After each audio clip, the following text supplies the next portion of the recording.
Harsh but Ethereal. Written by Quobo. Read by Rashi. Byleth Eisner spent most of her unconventional childhood in the Leicester Alliance, even though her father hailed from Faerghus. She sometimes asked him why they didn't spend more time in his home country, and he always answered, "You wouldn't understand unless you spend a winter there, unless dying of hypothermia on the way to the outhouse sounds appealing."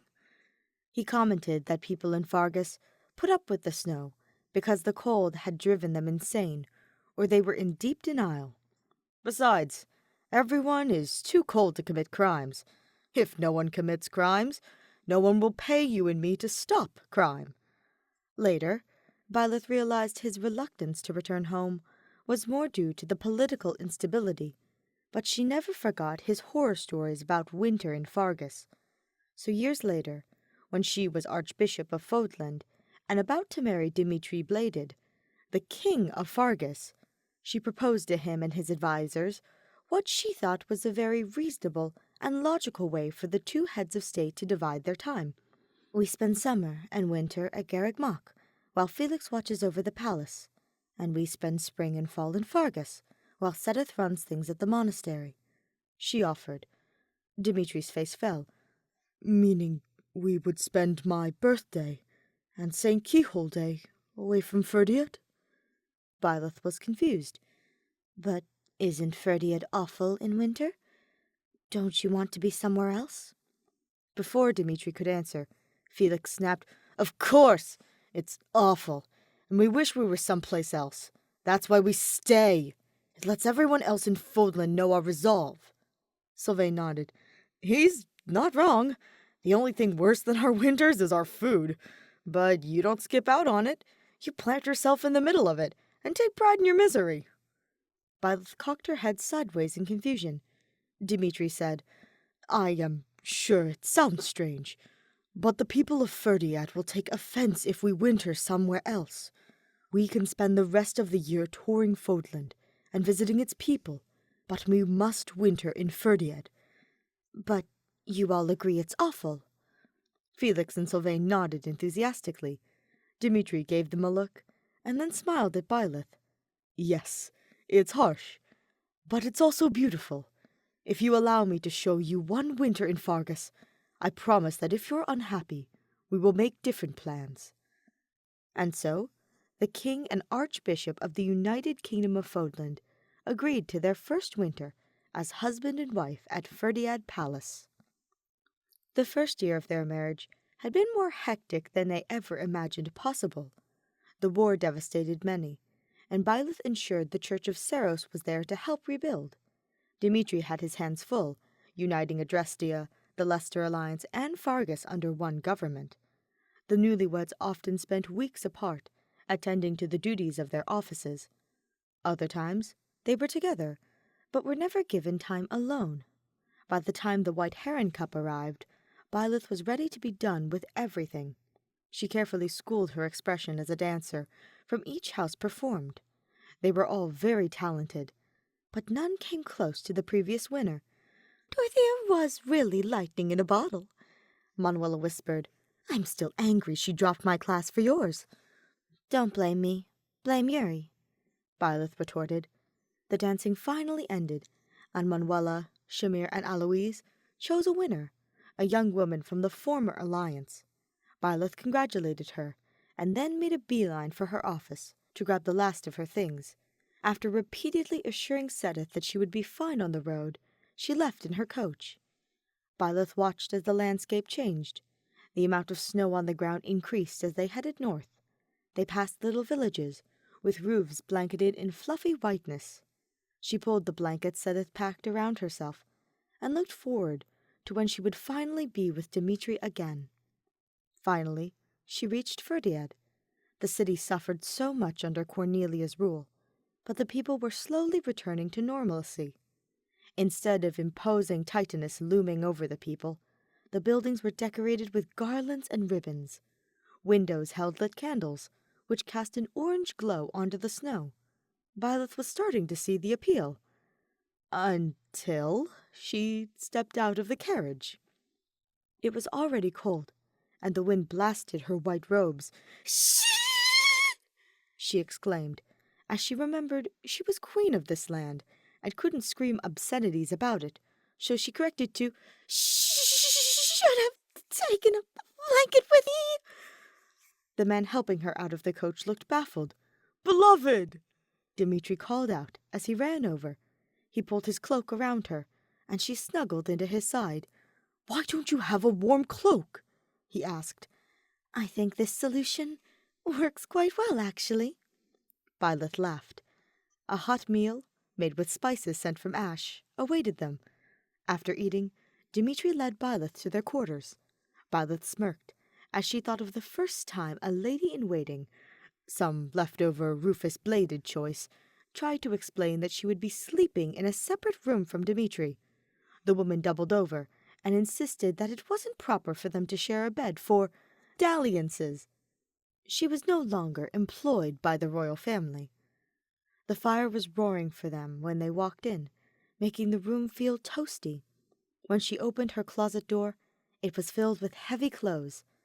A few were fur-lined dresses in bladed blue, but Byleth was thankful to see some outfits that included pants. It looked like the royal tailors ensured she was properly prepared for anything this winter. Dimitri noticed her picking through them. "Tomorrow is my birthday. Felix and Sylvain have completely cleared my schedule. We'll address the people from the balcony. And then I have a special surprise." She raised her eyebrow. "Shouldn't I be surprising you?" He laughed. "I think you will enjoy this, Byleth. Now, come to bed. You must be tired." They spent the rest of the night in each other's arms, underneath heavy blankets. Attendants entering the room awoke Byleth and Dimitri so they could be ready for Dimitri's birthday speech. Byleth started to protest, but then she remembered what a pain it was to dress in the queen's robes. So much wool. After putting on multiple underdresses, the attendant finally helped her into the main gown, a beautiful blue dress lined with fur. Dimitri, long since dressed in his finest, watched with a smile. Finally, they threw open the doors to the balcony. Dimitri took Byleth's hand, and they stepped out to greet the adoring crowd. The cold nearly took Byleth's breath away, but what really moved her was seeing so many people bundled up and cheering for them. These people had suffered so much, but they welcomed Dimitri back with open arms. When they found out the leader of their church would be a nameless commoner, they embraced her too. She still didn't quite understand how a mercenary like herself could end up in this spot, but she would do her best for her people. Dimitri raised his hand, and the crowd settled down. "People of Fhirdiad and Fodland, thank you for entrusting me with your country this year. I am honored by your presence this morning. I understand there will be games and jousting today, but I encourage you all to celebrate the festivities by doing at least one act of charity. Help someone else. Spend time with your loved ones, and be merry." The crowd cheered again, and Byleth and Dimitri stood, waving for a while. When they finally returned to their quarters, the attendants carefully took their crowns and began peeling layers off Byleth. "You will still want to wear your pants for our trip today, beloved." Byleth sighed in relief. "Perfect." She turned to the attendant, who was now rifling through the closet. "I can take it from here." They ventured downstairs for breakfast. The table was incredibly long. When they first married, the staff would set Byleth and Dimitri's food on completely opposite ends, and they were shocked when Byleth would take the entire place setting and dump it next to Dimitri. "Because first of all, I actually like Dimitri," she explained to the perplexed butler, "and second of all, I don't want to bellow at him from across the room all through dinner." Now, the kitchen staff seemed happy that the king and queen enjoyed each other's presence over a meal, instead of the tension they experienced working for Cornelia and Rufus. Dimitri seemed far away when she sat down next to him. "Is something the matter?" she asked. He was startled and said, "Oh, nothing. I was just thinking it was nice to have someone sit next to me at the table. There were so many meals where Rufus and I would sit on opposite ends in complete silence. Looking back at those dinners, I realize he probably poisoned many of them. It is probably why I was able to survive on rotten food in the slums." She squeezed his hand. "You survived so much, and now we can face whatever happens together." After breakfast, Dimitri led them to the stables to go to a surprise place. Unbeknownst to him, Byleth had hidden his birthday present there. They found Ingrid attempting to brush the mane of a beautiful but agitated black courser. "Ingrid!" Dimitri exclaimed. "Who is this? I do not recognize this horse." Ingrid looked at Byleth before answering. "He's new, and he needs extra patience." As if on cue, the horse bit her. She yelped and rubbed her hand. Dimitri chuckled. "I am sure you will earn his trust in no time." Ingrid laughed and handed him the brush. "Oh, I don't have to. He's yours." Dimitri's eyes widened. Byleth explained. "Ingrid has been keeping an eye on him." "Happy birthday, Dimitri." Dimitri seemed too shocked to say anything. Byleth stepped closer to the horse, but stayed out of bite range. "I know you're still missing the horse you had growing up and at the academy." Dimitri nodded and closed his eye. "So, you've been switching out horses so you wouldn't get attached. And I wasn't planning on getting you one, but I was touring repairs at a village near Garreg Mach and saw this guy hitting this horse to break him." Dimitri's eyes shot back open. "And once I had a frank discussion of ideas with him about animal treatment, he agreed to give me the horse. I found out this grumpy boy used to be a messenger horse in the war until his first human was killed. Poor thing has been passed around and doesn't trust anyone anymore.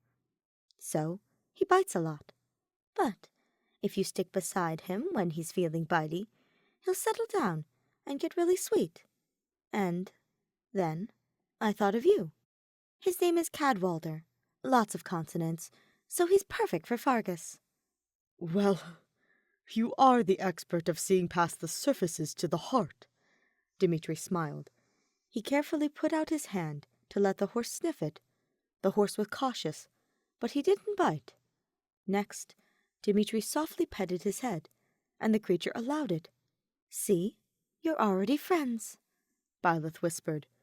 Dimitri's face broke into a wide grin. "Thank you, beloved. I think Cadwallader and I will get along quite well. Maybe someday he will let us take him out for a ride. But that will need to be on his terms." He gave the horse one last pet. "Now, are you ready to go see your surprise?" "I don't see why I need to be surprised on your birthday. But lead on, Your Majesty." He helped her into a very plain coach, which piqued Byleth's curiosity. They passed through the wealthy neighborhoods of Fhirdiad until reaching the poorer areas. "Work continues in this part," Dimitri explained. "There is now a school, and shops are opening. But much must be done. However, there is one place where I particularly like to go, and I know you will like it too."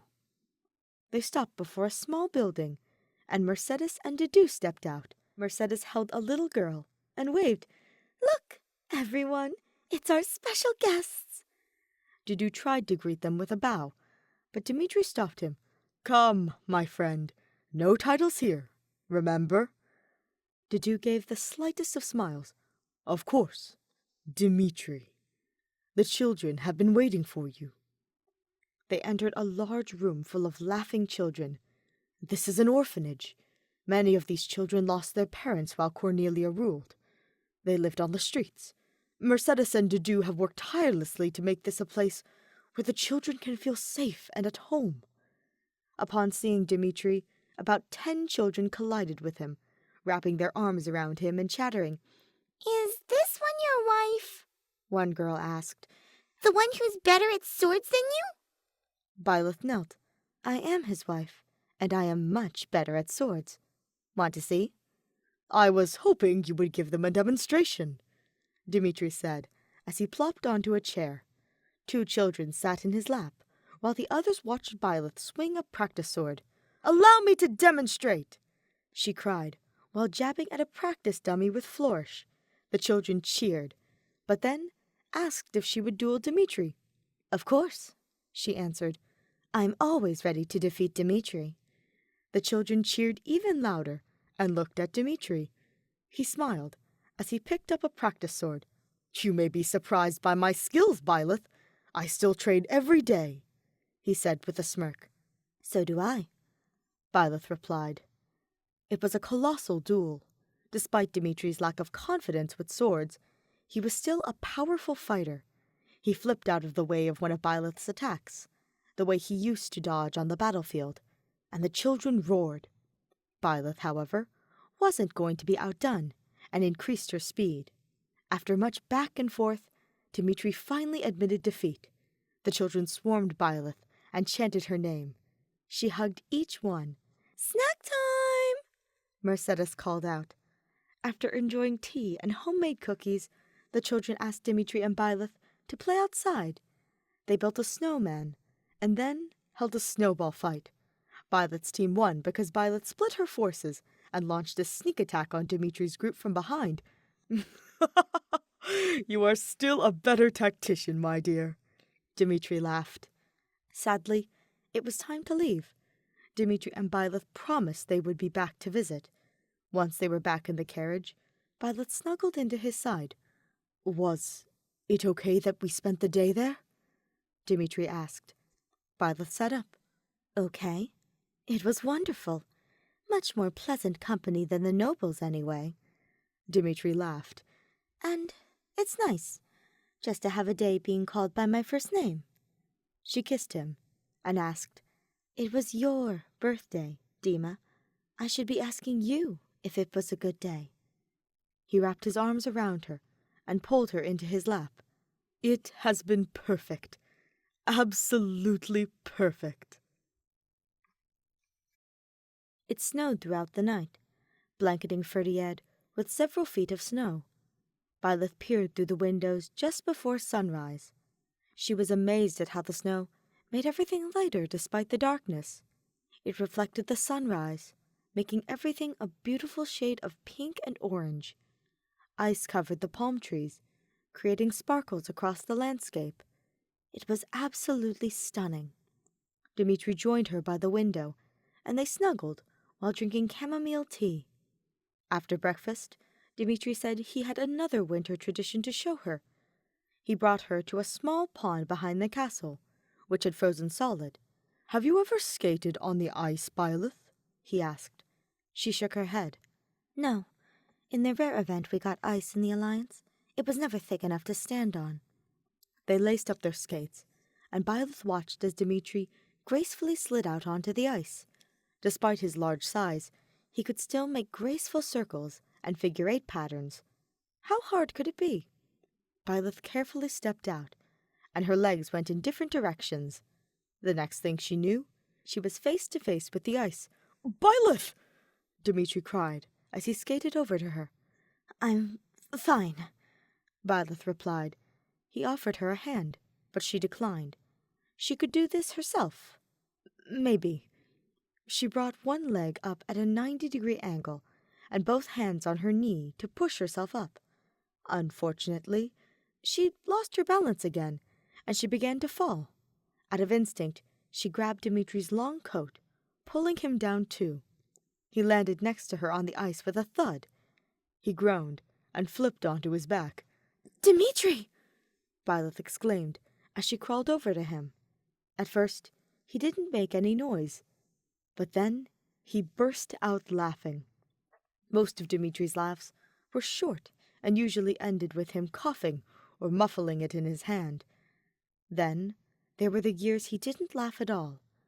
But in times like these, his laughter from genuine happiness sounded like music, and Byleth cherished the times she got to hear it, even though she was cold and wet from laying on a block of ice. She propped herself on his chest and laughed right along with him. You're terrible at this, beloved, he chuckled. Hey, I just started, she protested. Maybe you're bad at teaching. They laughed for a few minutes more, until Felix's voice boomed from a nearby window. Stop laying on the ice, you idiots. You'll freeze to death. Then he slammed the window shut. This only made them laugh harder. Eventually, Byleth and Dimitri found a rhythm and could skate together, hand in hand. After a while, they returned inside to warm up by the fire. Byleth's clothes were soaked, but she soon felt much warmer with a dry outfit, a warm fire, and more chamomile tea. Well, I wasn't sure, but I think you've convinced me, she sighed. About what? Faerghus Winters. I used to think you were all insane for living like this in the ice and snow, but it definitely has its appeal, she said with a smile. I do not have many happy memories from my childhood, but playing in the snow, ice skating, sitting by a warm fire, all of these were special. Thank you for letting me share them with you. She kissed him. From now on, we share everything. It won't be easy, and sometimes we must be apart, but we will always return to moments like these. He pulled her against his chest. I know. For the first time, I cannot wait to see what the next month brings. Byleth and Dimitri celebrated St. Keyhole Day together. Guardian and Pegasus Moon passed too quickly, and Byleth needed to return to Garreg Mach. With the return of warmer weather, reconstruction could begin again, leaving them both incredibly busy. Visits were quick, and letters were a precious source of communication. One Harpstring Moon Day, Dimitri received a letter from Byleth that said, "You must come at once."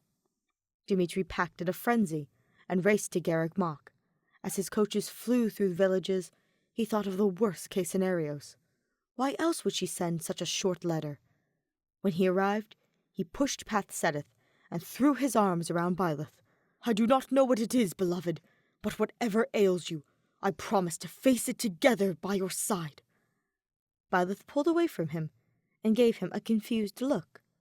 Then her eyes widened, and she brought a hand to her face. Oh, no, you must have interpreted this in the worst possible way. I'm sorry. I should have seen this coming. Dimitri stepped back. So, there is nothing wrong? Why did you ask me to come immediately? She smiled and brought a hand to her stomach. Nothing is wrong. In fact, it's wonderful. You and I are going to be parents, Dimitri. I'm pregnant. The baby is due during Ethereal Moon, just like their father. Tears came down both their faces as they embraced each other. Finally, Byleth said, "So, you were right. Good things come from winters in Faerghus." They laughed and embraced again, ready for whatever was to come.